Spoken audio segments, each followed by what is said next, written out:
Hi everyone, welcome back to As We Speak. I'm your host Karishma, and today we're going to talk about the impact of COVID-19 on our high school students and their final rite of passage, applying to, graduating, and attending the university of their dreams. So I'm very happy to welcome Peter Davos, the founder of the Hale Education Group here in the UAE that provides mentoring and admissions counseling to international students here in the UAE that wish to pursue an education in Northern America. Thank you, Peter. Thank you for coming. Thank you for hosting me, Karishma. It's a pleasure to be here.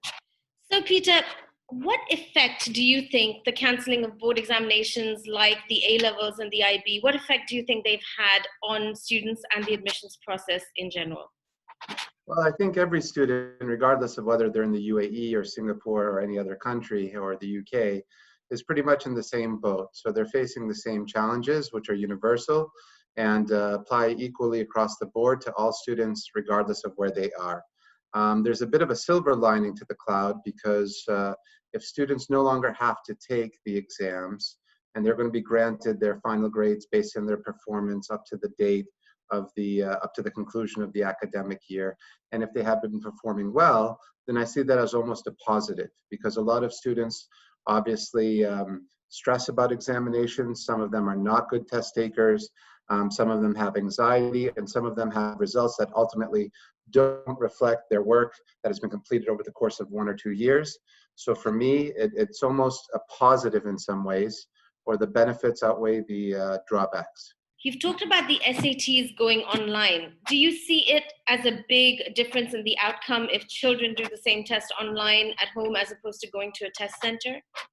Well, the College Board, which is the organization that administers the SATs, just announced 2 or 3 days ago that there is no possibility of the SAT going online, which was a huge shock and very contradictory to the messaging they were sending out earlier.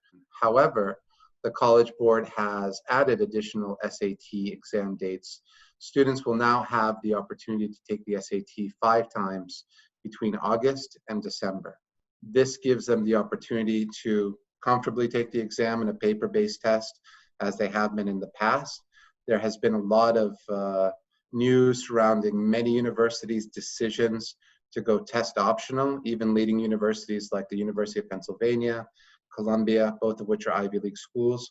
But students need to keep in mind not to be just drawn to the headline saying Columbia goes test optional. They have to read the fine print, which says scores, if submitted, can make a material difference to your admission chances. So for especially the most selective schools, the top universities, if you have the opportunity to take the SAT, especially if you have 5 opportunities to take the SAT, they're going to expect those scores to be submitted as part of the application. They do want to make the admissions process equitable.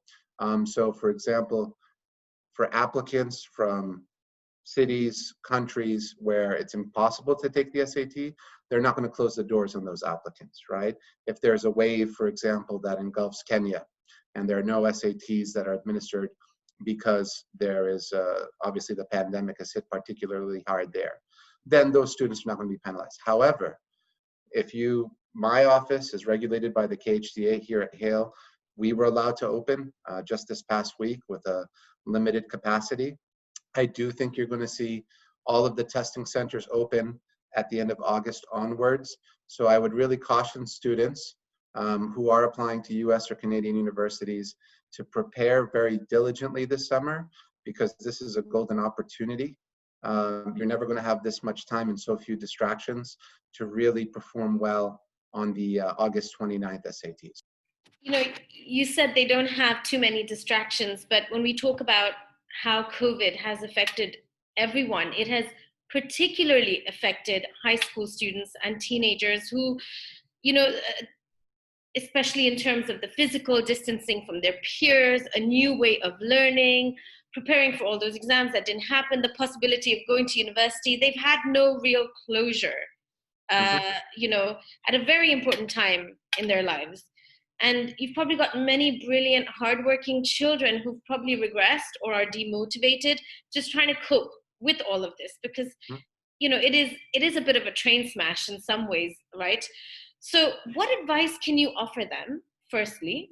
And secondly, how do you think universities will take this into consideration, in their application processes in the next 1 or 2 years, for however long we have to deal with the situation? We're fortunate at Hale, we've always conducted all of our sessions one-on-one with the students directly. So making the transition to digital was seamless. Our students, to obviously the best of our abilities, we continue to keep them engaged.